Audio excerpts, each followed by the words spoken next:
So we're in Fiji and we're actually at Joe Rokocoko's house, who's a famous ex-All Black.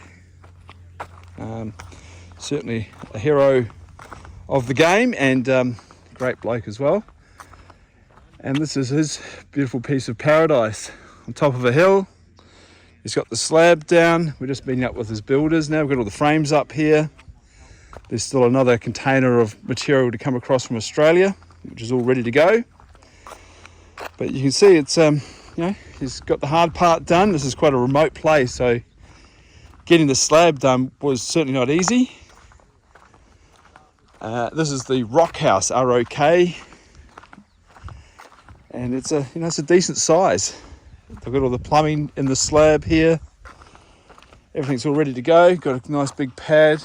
Got the power over here, it won't be long before the frames go up. So even just getting the frames up here was a bit of a challenge, but that's all done now. Now the easy part of putting them together and standing them up.